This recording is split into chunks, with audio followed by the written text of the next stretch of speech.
All right, thanks, Michael. And last to speak here this afternoon, we have Clyde from the CLC, the Canadian, the Council of Canadians. I mixed that up with the Canadian Labour Congress here for a second. Another group of good people. But yeah, Clyde's with the Council of Canadians, so he's going to have a few words to say for us here this afternoon.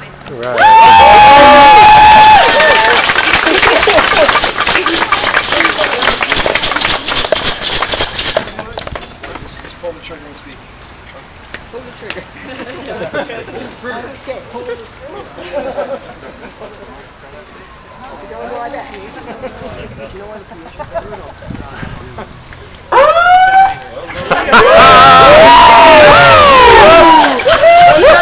No peace! Police the police! No justice! No peace! Police the police!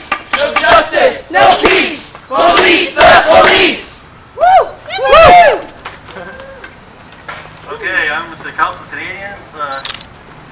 Our chairperson, Ken Cadillac, couldn't make it today, so I'm filling in for him. We at the Council of Canadians were totally outraged by the G8 and G20 decisions. The Harper government committed less money for maternal and infant health for the next 5 years than he spent on the 16 hours of meetings. Shame! The G20 countries have agreed to cut their deficits by 50% by the year 2013. What does that mean? It means a sell-off of public assets and a further diminishment of social services and supports. Shame! We call it structural readjustment, not social justice. Criminal! Outraged by suspension of civil liberties. This bogus law that was passed by the Ontario government in enforcement at the summits was anti-democratic, more so than the War Measures Act.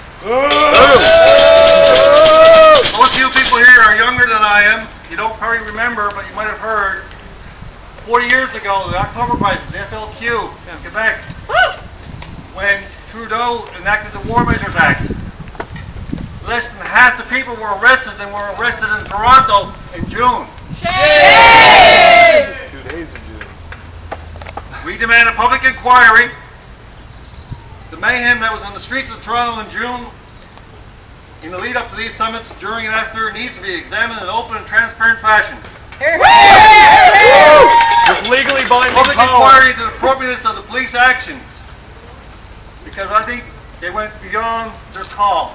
They just took a crowd mentality and just went with it. That's right. Shame! Shame! Shame! We must question the conditions of those who were and continue to be detained.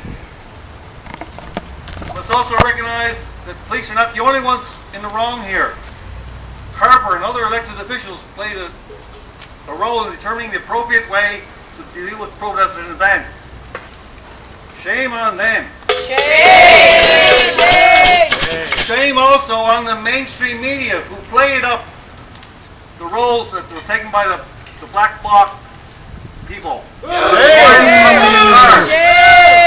gave them an audience. For sure. They should have gave us the audience, peaceful protest of the audience. We had a point to make. Yeah. They made no point. They were violent. They're going to be blackwatched for the rest of their lives. No one wants to be associated with them. But they gave us a black eye in the process. We need an audience.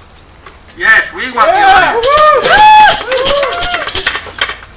Finally, global meetings must take place at the United Nations. Here, here, here, here. Decisions cannot be made by a small, self-selected group. There's 192 nations in the world, and these G8 or G20 group are trying to dictate their needs to the rest of the world. Shame! Shame! We have issues like climate change, lack of access to clean water, and all this is unsustainable and destructive model of global trade. We can't let this go on forever. Thank you.